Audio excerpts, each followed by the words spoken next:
Hello and welcome to Navigate Autism with Jane Lynn. I'm your host, Jane Lynn Britton. I'm so happy that you joined me today, and my hope for you is that you will hear one tip or one technique that you can use with your child or your loved one with autism, and that will help your journey through autism a little bit easier. So let's get started. Did you know that one thing you can do to help your child sleep better at night is to diffuse essential oils and water into their bedroom? Now, it's really nice in the wintertime especially because the water gets into the atmosphere and makes it easier to breathe.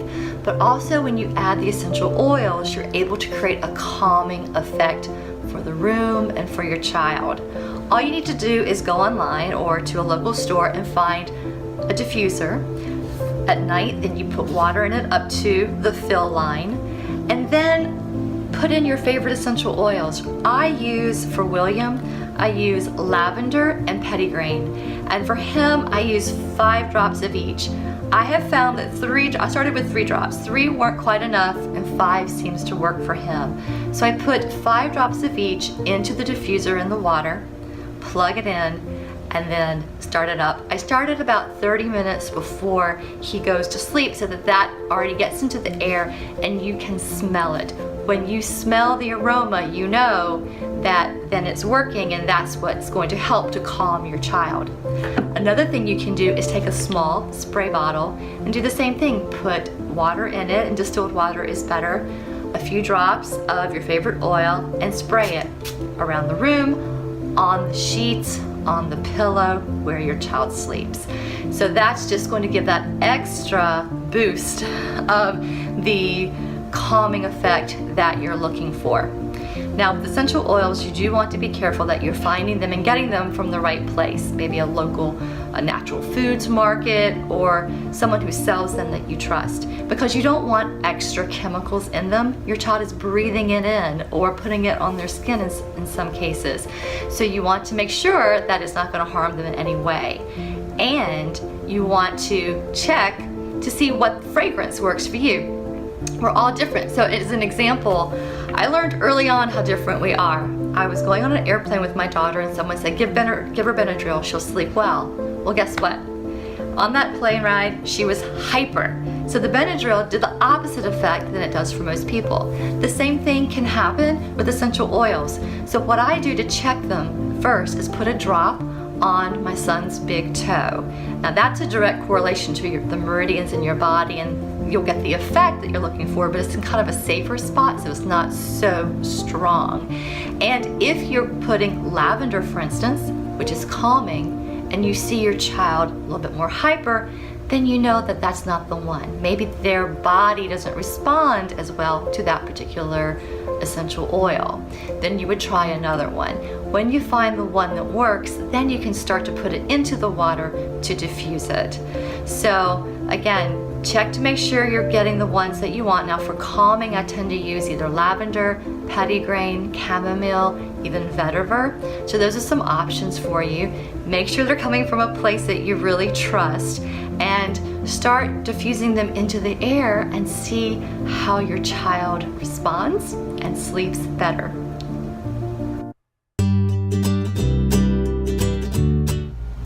Hi, it's Jane Lynn. I'm here in my son's playroom, and I'm actually cleaning it out, and we're going to be turning it into an office for my husband. But as I'm here, I'm getting kind of nostalgic because I've literally spent the last 10 years of my life in here with my son. And I just wanted to show it to you and tell you why we did it, because it's pretty amazing, and hopefully it can explain what was a major part of helping my son go from being completely exclusive and in his own world to being more present in our lives. But first, let me show you this room, because there's really nothing in it. This is the door, and as you can see, we put mirrored film over the windows so that we could see each other and our son. White walls, shelves for when we started bringing more things into the room. Mirrors are everywhere.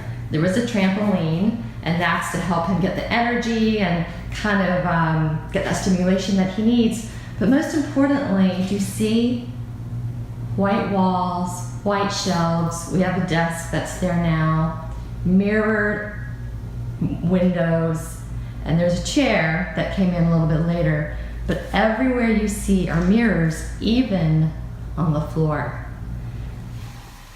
The reason that we have the white walls and all the mirrors is simply because as a child with autism, everything is so distracting. And we could see that because when William was 7, and actually we came into this room for the first time, this is the way he was. He would sit in the corner and his eyes would just glaze over. His body was here, but nothing else was here. I don't even know where he was, and I could promise you he didn't know I was in the same room with him. So because there was so much going on in his brain, and he had such a inability to look at me, participate with me, we decided to follow the Sunrise program, and what they suggested really worked. And that was take everything out of the room, take up as many distractions as you can. And so we took our living room, which is this room, and the walls were already white, but we took everything out. And now we had a white floor, white walls, and mirrors around the room. And we were the color, we were the distraction. So when I came into the room, William would look at me because I was colorful. Sometimes I would paint my face or put stickers on my face or do something to get his attention, because my goal, my real wish for him was to join me in my world. And I needed to help him by getting out of wherever he was, the eyes to not glaze over anymore and to join me. So I became the distraction. We also put the mirrors around the room, high and low, because he would always turn his back on us. We would sit on the floor, there was no furniture, because he needed to feel the floor, he needed to feel that impact on his body. So we would lay on the floor, sit on the floor, but he would turn away from us. So how could I inspire him to look at me? That's why we put mirrors everywhere, because when he would turn around, he would sometimes glance, and when he looked at me, I could see it, and I would celebrate, I would cheer him, and I would do something funny. And at first, he didn't like that. He would just go back and look somewhere else or go back into his own world. But little by little, he started to get excited and want to see what I was going to do. So he was continue to look at me. But the great thing about these mirrors is it took several years, but the more we saw his eyes, the more we could excite him to actually use his eyes to look at us and then to look at other people. And from doing that, we were able to then build games around using his eye contact. And now he has the best eye contact of anybody that I know. We also, as you saw, we had these, I'll show you again, these shelves. And the reason we did that was obviously to put things on there. And as William became more interactive, we started to bring more things in. But we would come into this room, actually William would come into this room at 9 o'clock every morning and stay until 6 o'clock at night. He wouldn't leave. We would leave. We would come in and out, and we started to build a team of people who would come in and help him and play with him and teach him.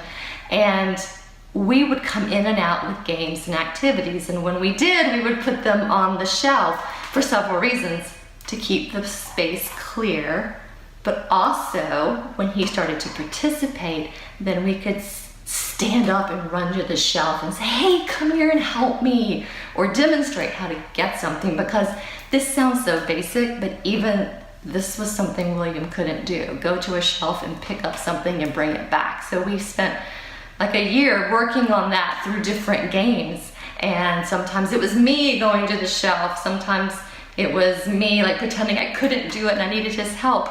But the great thing is when we started this, he was shorter, so he couldn't reach. And one of his challenges was reaching over his head. So when I put something really fun, especially food, on the shelf, he was excited to get up off the floor and walk over and reach up and get that food. So we got to work on his reaching, his getting up, and then eventually it built into a game of me sitting on the floor and giving him directions. Go to the shelf, pick up the red ball, or the ball on the right or the left. So we were able to build some great learning out of that. But this was a really great room, a really great space. Like I said, he was in here from 9 to 6 every day. We brought food in when he needed it, lunch and snacks. We bought a camping potty, so he had a place. We made a little place with like a sheet for privacy where he could go to the bathroom. And that was another thing we had to do. It was probably one of the, not the worst things, but just not a fun thing, but every night we had to clean out the camping potty and bring it back in. And we did that for 5 years. And I remember thinking, oh my God, like, when are we ever going to stop needing to do this? But it was just one more example of us saying, what would we not do for our child? Like, this is something really small if it's helping him. So at one point we thought, gosh, it's a long time for him to be in there. Maybe it's too long. Maybe he doesn't like it. So we started to go out for an hour and a half and go outside and take walks and come back. But he quickly showed us when he was out of the room, he really wanted to come back. He would come back in and shut the door. And that was great because it gave me confirmation that this was the right place for him. Because in this room, it was a safe place. It was one-on-one, us doing activities, entertaining him, teaching him how to look at us, how to have a longer attention span, how to play and participate, how to communicate. And we saw that fog that used to be in his eyes just lift and go away. And the greatest thing is, like I said, remember he used to turn around and go back into his world, not look at us. We don't know where he went mentally. It got to a point he couldn't even do that anymore. And it was hard for him to disconnect. So we had to create ways for him to disconnect, which was fun but exciting because little by little, this room and these techniques brought him more into our world. So as time went on, he started going out. We would do classes in the kitchen. We'd do science experiments, or we'd go outside into a nature walk or do some painting. So we kind of turned it into more of a school rather than just 9 to 6 in here. And then eventually his neighborhood friends would come in, especially in the summer. They would come in for several hours and do class with William so he could learn what it's like to be in school. And that helped us see, wow, he really likes doing activities with his friends in a school setting, and that's how we knew he was ready to go back to school itself. So this has been a great place. It's kind of hard to tear it all down and start something new. But one of the things that has kept me going and my husband and all of our friends and William is this little saying. Believing in miracles is what we did. That's what brought us to the Sunrise program. That's what brought us to creating this room for him, and what helped us bring William back into our world. We still have a lot of fun things to do together to help him continue to be more and more independent, but it really started with this room. And I want to just suggest, because some people have asked, well, how can I do that? I don't have a separate room.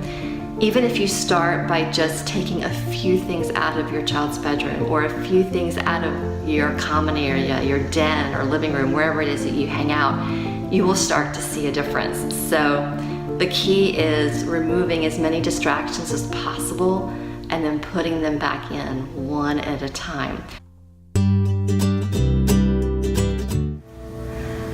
Hi, it's Jane Lynn from Navigate Autism, and I'm here at the School of Royal Yoga in Chester, New Jersey with Sarah and Miriam.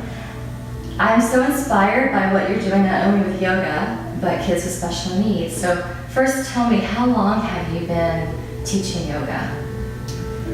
Well, I've been teaching yoga for over 20 years, and I started at the School of Royal Yoga, and it was soon after that Miriam and I, who was also teaching there, both realized that there was a need beyond the typical population. So we branched off, and we've actually formed a nonprofit called the Center for Special Needs that teaches yoga to children and adults with disabilities. That's wonderful. Now, how long have you been doing that for kids with special needs? How long would you say, Sarah? So that was 2004 that we got our nonprofit status. So Yeah. really a long time. Long That's time. wonderful. So Yes. you know what you're doing. We sure do. I have to say we're experts in this field. We really are. On top of that, Sarah does have a special needs. Do you I'm wanna a share? former special education teacher, and Miriam's an occupational therapist. Mhm. And what was actually happening, we were both teaching children's yoga at the School of Royal Yoga, and we noticed that the population that we were having in our classes, many of them had special needs, some autism and some other areas of disability. And we saw the need there and wanted to reach out to the community to really offer classes that could help. Because yoga is so therapeutic. It goes way beyond just a physical strengthening and balancing, and we knew that especially for children with autism, that it could really help them. Absolutely. So Yeah. I'm curious, I mean, I believe that, but what have you seen? How does it help kids with I can autism? answer some of those things as Sure. well. Yeah, and we're just gonna go back and forth, because we work so closely together. So that's You can talk for each other, that's great. So Miriam, how does it help? It helps so many ways, so many ways. To start with, so many children and adults have so many issues with their sensory system. They're so hypersensitive to sound, to touch, to everything. All their sensory systems are really out of balance. And yoga helps to bring everything back into balance for them, right? And it helps them to feel calmer, more confident in themselves. They feel really great about themselves. It's something that they can all do. There's success for every single one that does this. So question for you, I'm thinking about my son. If you were here, you might want to run around. How do you help them actually do a yoga pose to get to that benefit? We've seen that happen many, many times, and maybe we do it differently, but the way that I've done it is I let them be themselves to start with. I don't push them into being something or feeling something that they don't feel. So my main goal is to have them feel really super comfortable and really cared about and nurtured. So maybe the first couple of times they might just run around a lot, and then I'll introduce, this is your mat, please come here when you're ready. Little by little, they start to come on their mats. We show them the yoga pose little by little, and then they start to engage in the different poses and then and the breathing techniques that we offer here, and they feel really wonderful about themselves. That's great. So, I'm sorry, go ahead. I'm also thinking of a lot of calming techniques that we offer, and breathing is a very powerful calming technique, and it's something that the children and the parents can learn and do at home, and I believe we'll do that a little bit later. The poses in themselves are so powerful because it's not just strengthening and stretching, but it creates an inner connection, a body, mind, spirit connection, Yes. which brings a tremendous amount of balance to the spirit, to the child's being. And many of the poses are poses that work the nervous system by twisting and bending and stretching and back bending and things like that. Yeah. You're actually massaging the spinal nerves so that it becomes a very calming process. One pose builds upon the next.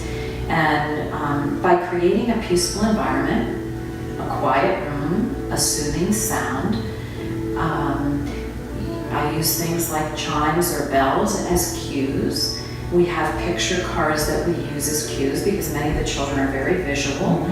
And that constant reminder of the calmness of what yoga is, we can keep bringing them back, keep bringing them back to the calmness. And in our work with some children that are very high functioning and some children that are very severely affected with different disabilities and autism in particular, we've had great success.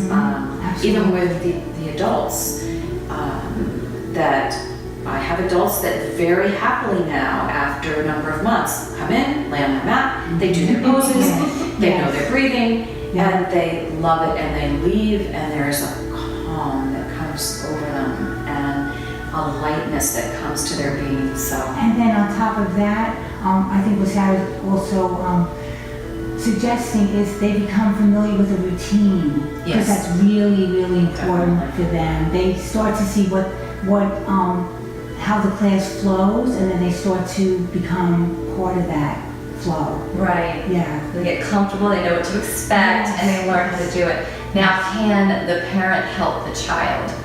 Because I don't think William would sit right down and listen and do it. Does the parents come in and help the child maintain the pose? I've had it both ways. I've had classes where I've actually had the parent be with the child as well, to help out with that. And then the parent also knows what to do for the child when they leave. And they can offer this at home as well. So I have done that as well, yes. So, I actually have classes where the whole family comes.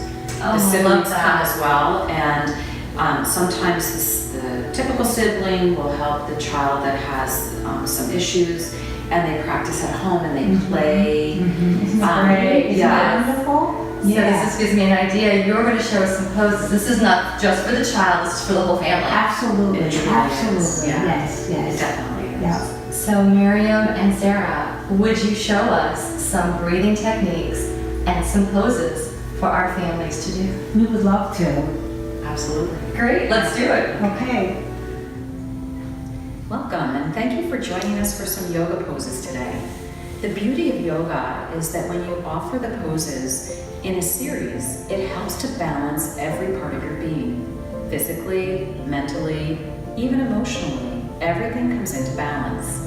The poses are great for balancing every system of your body, whether it's your muscular, your skeletal, your digestive, your nervous system. All of the systems of the body come into balance through yoga. And at the end of your practice, you're feeling very quiet, very still, very vibrant. And that's the beauty of yoga. So today we're going to show you some poses that will help you to develop a practice all of your own. Hi everyone, so another pose that we're going to offer is actually a flow, and it's called the complete triangle, and we're going to glide into the great swan. You'll be seeing how we offer that together, and this is a great pose. It helps to balance your nervous system and also massage your spinal nerves. And so let's offer this together. Let's come onto our hands and knees to start with, like this. Your body is in the shape of a box, so your hands are lined up with your knees. It's very important to have correct body position when you offer yoga. We'll be tucking our toes under like this, and as you breathe in through your nose, slowly lift your hips and bring your feet to the earth. This helps to massage your spine and all your spinal nerves. Breathe in and out your nose as you come into the complete triangle. Breathe out your mouth as you glide into the great swan, looking up to the sun. And let us offer that 2 more times. Breathe into your nose, coming into the complete triangle, bringing your feet closer to the earth, lifting your hips. Glide forward into the great swan. Beautiful. And one more time, breathe into your nose, coming into the complete triangle. Glide forward into the beautiful great swan. Relax your knees, untuck your toes, and we're going to offer a counter pose called child's pose. As you rest your forehead on the earth, relaxing your arms by your side. Breathing in and out your nose.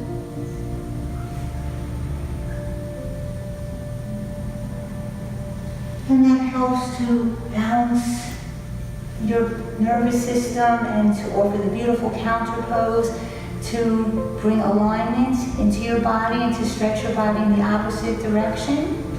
Always bringing balance in yoga. And that was beautiful, everyone. Offering the complete triangle, going into the great swan. Thank you so much. Thank you for joining us for Mountain Pose. This is a really important pose to help you feel quiet and calm. Close your eyes and feel your feet upon the earth. You can even wiggle your toes, and when you place them down, feel every toe, feel your heels, feel the long line of your legs so strong and sturdy. Feel your spine long and your arms relaxed. And with the chin parallel to the earth and the eyes closed, turn the attention inward and feel how strong and still you are. Mountain pose is an important connection with peace within and stillness within. You can bring your hands into prayer pose and feel your body quiet even more. And then slowly opening your eyes. Thank you. Hi everyone. So many times for the yoga class for the Center for Special Needs and especially for the children on the autism spectrum, we all love music so much, and this is one of our favorite songs, so please come and join us. It's called This Little Light of Mine, and here is how it goes. You can even sing with me, everyone. This little light of mine, I'm gonna let it shine. This little light of mine, I'm gonna let it shine. This little light of mine, I'm gonna let it shine. Let it shine, let it shine, let it shine. For everyone around the world, I'm gonna let it shine. Oh, for everyone around the world, I'm gonna let it shine. For everyone around the world, I'm gonna let it shine. Let it shine, let it shine, let it shine. Thank you for joining me today on Navigate Autism with Jane Lynn. I look forward to seeing you next time. And in the meantime, please follow me on Facebook and Instagram at Navigate Autism and my website, navigateautism.com.